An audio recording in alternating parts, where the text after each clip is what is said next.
अस्सलाम वालेकुम viewers, welcome to किताब नगरी यूट्यूब चैनल। किताबों की नगरी में खुशामदीद। मैं हूं आपकी होस्ट जिया खान और आज मैं आप लोगों के लिए लेकर आई हूं दिल किराए के लिए खाली नहीं है, जो कि तहरीर है लाइबा नासिर की एपिसोड नंबर 12 को लेकर। एपिसोड की जानिब बढ़ने से पहले चैनल को कर लीजिए सब्सक्राइब, वीडियो को लाइक और बेल आइकन दबा दीजिए। अब बढ़ते हैं आज के एपिसोड की जानिब। ये नावल आप किताब नगरी यूट्यूब चैनल पर देख रहे हैं। बेला बाजी बाजी वो एप्रन पहने अब तेजी से अपना काम में लगी हुई थी। इब्राहिम की चादर वो पहले ही उतार कर रख चुकी थी। पोगो की मुसलसल पुकार पर खफगी से इसकी जानिब घूमी। क्या है पोगो? टेबल नंबर 4 पर देखो, अभी तक कोई ऑर्डर लेने नहीं पहुंचा वहाँ। काम के वक्त यूं भी वो किसी किस्म की कोई कोताही बर्दाश्त नहीं कर सकती थी। बाजी, ये जो नई मुसीबत आज मेरे सर पर मुसल्लत हुई है, मुझे ज़रा पसंद नहीं आई। वो मासूमियत से बोलता है इसके आगे खड़ा हो गया। काली शलवार कमीज पर कत्थी रंगत की एप्रन पहने सुर्ख सफेद रंगत का मालिक 15 साल पोगो, जो अपनी बाजी के सामने दुनिया का सबसे मासूम बच्चा था। पोगो, हमें इसे मौका देना चाहिए। वो वाकई बहुत अच्छी कुक है। मैंने टेस्ट की है इसकी बनाई चीज़ें, और तुम जानते हो अभी कोई प्रोफेशनल कुक हम अफोर्ड नहीं कर सकते। इसे रखने से हमारा भी फ़ायदा है। रेडी किए हुए ऑर्डर्स तरतीब से काउंटर पर सजाती वो संजीदगी से इसे समझाती हुई बोली, बाजी, इसने मुझे गधा बोला है। वो गम और गुस्से से चीख पड़ा। तो मेरे बच्चे, तुमने खुद को गधा समझ लिया है क्या? एक आबरू उचकाकर वो इसकी जानिब देखती पूछ रही थी। क्या मैं ढींचू ढींचू करता हूँ? फिर इसने मुझे गधा क्यों बोला? मैं सीनियर हूँ यहाँ का, पोगो मास्टर कहना चाहिए मुझे। वो सीना फैलाए काउंटर के आगे आ खड़ा हुआ। सीनियर हो तो सीनियर वाले काम भी करो। जाओ अंदर कुकिंग एरिया में देखो इसे किसी चीज़ की ज़रूरत तो नहीं। और वेटर को भेजो मज़ीद ऑर्डर कलेक्ट करने। सामने खड़ी लड़की को तैयार ऑर्डर्स एक एक करके देने के साथ वो इससे मुखातिब थी। एक कनाल पर मौजूद ये एक छोटा सा कैफे, सामने शीशे की दीवार के साथ ढेरों फूलों के गमले सजे थे। शीशे की इस दीवार पर बड़े बड़े हरफों में इसका नाम लिखा था, बेला अफजल मलिक, और नीचे फ्रांसीसी ज़बान में वो एक जुमला लिखा था, तुम्हें मान किस, मैं अपने वजूद में तुम्हारी कमी महसूस कर रहा हूँ। हैरत थी इसने अपने कैफ़े का आज तक कोई साइन बोर्ड नहीं लगाया हुआ था। यूं कह लें कि इसके कैफ़े का कोई नाम ही नहीं था, लेकिन हैरत अंगेज़ तौर पर वो ख़ास जानी जाती थी। ये नाम इसने पिछले 2 सालों से अपनी मेहनत की बिना पर बनाया था। इसके कैफ़े में बहुत सारी चीज़ें नहीं मिलती थी, लेकिन जो आइटम्स मिलते थे वो बेमिसाल हुआ करते थे। इसने अपना कैफ़े मगरिबी तर्ज पर सेट किया हुआ था। शायद जगह की कमी की वजह से ही लकड़ी का बना वो कैफ़े, जिसका मशरिकी दीवार शीशे का था, जिसके दरो दीवार पर सफ़ेद बारीक पर्दे लगे हुए थे। लकड़ी की हर टेबल के दरमियान में सफ़ेद रंग का छोटा सा गुलदस्ता था, जिसमें सफ़ेद ताज़ा गुलाब सजे हुए थे। पीछे कुकिंग एरिया था, जबकि दूसरा हिस्सा जिससे इसने ये ज़मीन ली थी, जब से ही कंस्ट्रक्शन पर लगाया हुआ था। इसके मुताबिक वो इसे बिल्कुल मुख्तलिफ तर्ज का बनाना चाहती थी, और कोई भी इसकी इमेजिनेशन के मुताबिक वो काम नहीं कर रहा था। ओपन एरिया से ही इसके पास इन 2 सालों में अच्छे खासे पैसे जमा हो गए थे। यूनिवर्सिटी वो वीकेंड्स पर जाया करती थी। इसकी बैचलर्स की डिग्री मुकम्मल होने में अभी भी साल बाकी था। पोगो के तमाम अखराजात वो कैफ़े के ही पैसों से ही उठाती थी। वो अभी मैट्रिक के इम्तहानात की तैयारी कर रहा था। इसका इरादा इसे अच्छे प्राइवेट कॉलेज में एडमिशन दिलवाने का था। वो मुकम्मल नहीं भी तो काफ़ी हद तक खुद मुख्तार थी, क्योंकि कैफ़े और पोगो के अलावा इसके कोई अखराजात नहीं थे। वो खुद पर खर्च करने वालों में से नहीं थी और दूसरों को खुद पर खर्च करने की इजाज़त नहीं देती थी, फिर चाहे वो अफजल मलिक ही क्यों ना हो। अतहर मलिक इसकी बहुत सी ज़रूरियात इमोशनल ब्लैकमेल करके पूरी कर देते थे, जिसमें सर फहरिस्त इसकी सेमेस्टर फीस थी। वीकेंड क्लासेस की वजह से वो प्राइवेट यूनिवर्सिटी में थी, जिसकी सेमेस्टर फीस की काफ़ी ज़्यादा थी। अतहर मलिक हर महीने अपने बिना बताए इसके अकाउंट में खासी रकम ट्रांसफ़र करते थे, जिसको आज तक इसने इस्तेमाल नहीं किया था। अभी इसे अपने कैफ़े के लिए बहुत कुछ करना था। यही वजह थी कि वो खुद पर 1 रुपये भी इजाफी खर्च करना गुनाह समझती थी। शीरी, एक कप स्ट्रॉन्ग सी कॉफ़ी बना दे प्लीज़, सर दर्द से फटा जा रहा है। वो अपने धुन में बोलता किचन में दाखिल हुआ। अफरा तफरी देखकर हैरान हो गया। किचन में शीरी तो नहीं थी, अलबत्ता मुलाजमा बहुत तेज़ी से काम कर रही थी। आपको कुछ चाहिए सर? शीरी मैम तो अपने रूम में है, सिदरा मैम तैयार कर रही है इन्हें। मुलाजमा ने एहतराम से इससे पूछकर इसे इत्तला दी। तैयार हो रही हैं? क्यों? इसने गायब दिमागी से सवाल किया। बेला और इब्राहिम के मामले में उलझकर वो इस किस्सा को तो भूल ही गया था। वो कुछ दिन पहले ही मिसेस तनवीर शीरी मैम को देखकर गई थी ना। इन्हें बहुत पसंद आ गई है शीरी मैम। आज वो अपने बेटे के साथ रिश्ता फाइनल करने आ रही हैं। अतहर साहब और अफजल साहब भी आने वाले ही होंगे। इसकी हालत से बेखबर मुलाजमा इसे तमाम मालूमात दे रही थी। अपने इंटरव्यू की तैयारी में वो इतना बेखबर हो गया था कि इसे पता भी ना चला कि अम्मा जान ने अफजल मलिक से इस रिश्ते के से मुतालिक बात कब की। चंद महीनों पहले ही इसने CSS के इम्तिहानात पास किए थे और अब वो इंटरव्यू की तैयारी कर रहा था। खुद को शीरीन के काबिल करने के लिए इसने पिछले 2 सालों में बहुत मेहनत की थी।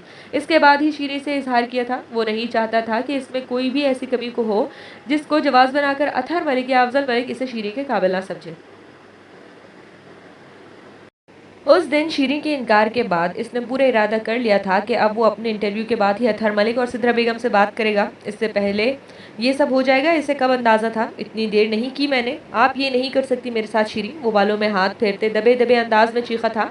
आंखों में अनजानों में ही नमी उमड़ आई थी। वो जानता था शीरीन इसके रिश्ते के लिए खुद भी राजी नहीं होगी। यही वजह थी खुद को मुकम्मल तौर पर मजबूत करने के बाद अब इसके आगे आना चाहता था। मुलाजमा ने कंधे उचकाकर इसे देखा। इन्हें क्या हो गया है? खुद को काफ़ी हद तक कंपोज करने के बाद वो लाउंज में आया तो अतहर मलिक और अफजल मलिक ऑफिस में आ चुके थे। सिद्रा बेगम शक्ल से काफ़ी खुश लग रही थी। इसकी नज़रें तो सामने खड़ी इस दुश्मन जहाँ पर ठहर गई थी जो बादामी रंग के खूबसूरत जोड़े में मलबूस सजी सवरी खड़ी थी। आपने जिक्र नहीं किया अम्मा जान के शीरीन के रिश्ते के लिए लोग आ रहे हैं। गहरी नज़रों इस पर गाढ़े। इसका लहजा काफ़ी अजीब सा था, जिसे किसी और ने महसूस किया हो या नहीं, शीरीन ने बखूबी महसूस किया था। बताया था मेरे बच्चे, फिर बेला की तबीयत की वजह से इन्हें आने से रोक दिया, वरना वो काफ़ी दिन से आना चाहते थे।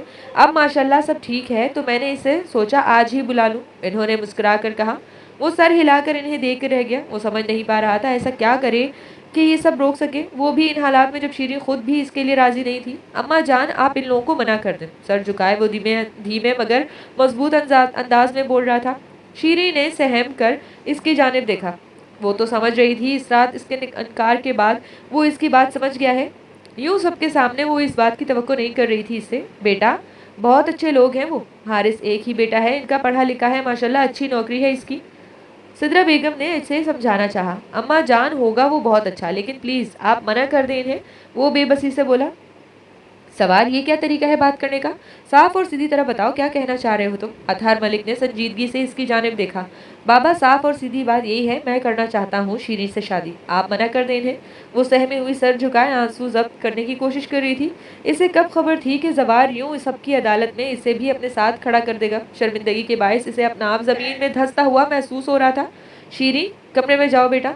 अतहर साहब की आवाज़ पर वो तकरीबन भागती हुई अपने कमरे की जानिब गई थी। जवार शीरीन बड़ी है तुमसे बेटा, वो हैरानगी से इसकी जानिब देखती बोली। जवार कमरे में जाओ अपने। अतहर मलिक ने संजीदगी से कहा। मैंने कुछ गलत नहीं कहा बाबा, पसंद करता हूँ मैं शीरीन को, शादी करना चाहता हूँ इनसे। और 2 साल कोई उम्र नहीं होती, 10 साल भी अगर मुझसे बड़ी हैं शीरीन तो भी मुझे इनसे ही शादी करनी है। ये उम्रों के फ़र्क, स्टेटस के फ़र्क ये हमने ही बनाए हैं बाबा। वो ज़िद्दी अंदाज में कहता सिद्रा बेगम के पास आ बैठा। अम्मा जान मेरे यकीन करें, मैं वक्ती जज्बे के तहत नहीं कह रहा ये बात। मैं निकाह करना चाहता हूँ शीरीन से, पसंद करता हूँ इन्हें, मैं खुश रखूंगा इन्हें। वो बेबसी से कहते इन्हें यकीन दिला रहा था। जवार ये कहना आसान है बेटा, वक्ती जज्बात है मेरे बच्चे। हकीकत ये है कि शीरीन तुमसे 2 साल बड़ी है और हमारे माशरे में शादी के लिए लड़की का बड़ा होना कितना मायूब समझा जाता है ये तुम जानते हो। इन्हें समझ नहीं आ रहा था कि वो इसे क्या जवाब दे। और फिर शीरीन बहन है तुम्हारी मेरे बच्चे, किस किस की जुबान बंद करेंगे हम मेरे बच्चे? हम माशरे को जवाब दे नहीं है अम्मा जान। क्या बुराई है मुझ में? क्या मैं शीरीन के काबिल नहीं हूँ? आप प्लीज़ मना कर दें इन्हें। मैं नहीं रह सकता शीरीन के बगैर। अतहर मलिक तो बेटे के जज्बात पर हैरान थे जो पूरी तरह सिद्रा बेगम को राम करने में लगा हुआ था। शीरीन में भी कोई बुराई नहीं है सवार कि हम इसे बेजोड़ रिश्ते में बांध दें। ये जो भी है तुम्हारी तरफ से है शीरीन का, इसमें कोई दखल नहीं है। बेहतर है तुम अपने जज्बात को लगाम दो। हर लड़की के कुछ ख्वाब होते हैं शादी के हवाले से। शीरीन कुछ कहती नहीं, इसका मतलब ये हरगिज़ नहीं है कि तुम्हारी जिद में आकर इसके ख्वाबों की किरचियाँ बिखेर दी जाएं। उठो यहाँ से और अपने कमरे में जाओ। और सिद्रा आप बिल्कुल मना नहीं करेंगे मेहमानों को, आने दें इन्हें। इसे खबर नहीं है कि ये क्या कह रहा है। शादी कोई खेल नहीं है। संजीदगी से अपनी बात मुकम्मल करके वो उठ खड़े हुए। बाबा मैं मजाक नहीं कर रहा, मैं किसी वक्ती जज्बात के तहत नहीं कह रहा ये बात बाबा। मैं मोहब्बत करता हूँ शीरीन से। वो बेबसी से चीख उठा था। कोई इसकी बात सुनने पर ही तैयार नहीं था। जवार मैं मजीद एक लफ्ज़ नहीं सुनना चाहता। मैं हरगिज़ इन लोगों में से नहीं हूँ जो अपनी औलाद की खुशी के लिए दूसरों के जज्बात मजरूह कर देते हैं। शीरीन का रिश्ता जहाँ हो रहा है इसकी रजामंदी से हो रहा है। वो तुमसे रिश्ता जोड़ने पर तैयार नहीं है तो बेहतर है अब ये बात हम दोबारा ना करें। ऐसा शीरीन ने कहा है अम्मा जान? वो बेयकीनी से सिद्रा बेगम की जानिब देख रहा था। ये रिश्ता इसकी रजामंदी से हुआ है जवार। वो अफसोस से इससे देखती बोली। इसकी हालत इन्हें तकलीफ दे रही थी। वो छोटा होने की वजह से इनका काफ़ी लाडला था। मैं एक बार शीरी से बात करना चाहता हूँ अम्मा जान। वो लब भेजे दम में ढक भर के भरता इसके कमरे की जाने बढ़ा। दरवाज़ा खोलकर अंदर दाखिल होने पर इसकी सिसकियों ने इसका इस्तकबाल किया। वो ऊधे मुंह बेड पे लेटी ज़ारो कतार रो रही थी। शीरी, इसकी पुकार पर वो सरहद से सीधी हुई। तुम यहाँ क्यों आए हो अब? मम्मा और ताया जान के सामने मुझे जलील करके सुकून नहीं मिला तुम्हें? भराई आवाज़ में वो गुस्से से बोली थी। शीरी, आप इसके सामने नहीं जाएंगी, वो ज़िद्दी अंदाज में बोला। आप नहीं जाएंगी हारिस के सामने शीरी। वो वो आपको देखेगा। आप नहीं जानती, वो आपको अपनी होने वाली बीवी की नज़र से देखेगा शीरी। वो बेबसी से चीखता अपने ही बाल नोच रहा था। इसे तो कुछ नहीं कर सकता था। जवार, यहाँ से जाओ प्लीज़, तुम पहले ही बहुत तमाशा बना चुके हो। वो इसकी बुलंद आवाज़ से सहम रही थी, जो अतहर मलिक के हरी झंडी दिखाने के बाद पागल सा हो रहा था। इसका बस नहीं चल रहा था वो शीरी को कहीं गुम कर दे, इससे खुद में छुपा ले, इसे यहाँ रहने ही ना दे कि कोई आए और इसको शीरी को देखे। क्यों कर रही हैं आप मेरे साथ इस तरह? मैं आपको खुश रखूंगा शीरी, मैं यकीन करें, मैं बहुत खुश रखूंगा आपको। मेरी सांसें रुक रही हैं ये सोचकर कि अगले चंद मिनटों में आप यूं सजी सवरी किसी के सामने जाएंगी। कोई आपको देखेगा, अपना हक समझकर देखेगा शीरी। आप क्यों नहीं समझ रही? वो बेबसी से कहता इसके घुटने पर हाथ रखे नीचे बैठ गया। वो तड़प उठी। जवार प्लीज़, मैं नहीं कर सकती तुम्हें इस रिश्ते से एक्सेप्ट। तुम क्यों नहीं समझ रहे? मैं कभी तुम्हें भाई के अलावा कुछ नहीं समझा। वो रोती हुई पीछे हटने की कोशिश करने लगी। तो आप किसी और के लिए हाँ कैसे बोल सकती हैं यार? आप नहीं कह सकती शीरी। आप कैसे किसी के सामने जा सकती हैं? मेरे साथ ये नहीं करें शीरी, मैं मर जाऊंगा। ये ख्याल मेरी जान ले लेगा कि कोई आपको इस नज़र से देख रहा है। वो बेबसी से कहते इसकी गोद में सर छुपा रहा था। शीरी को अपने हाथ भीगते हुए महसूस हो रहे थे। जवार प्लीज़, बेबसी से वो कितना लाडला था इसका।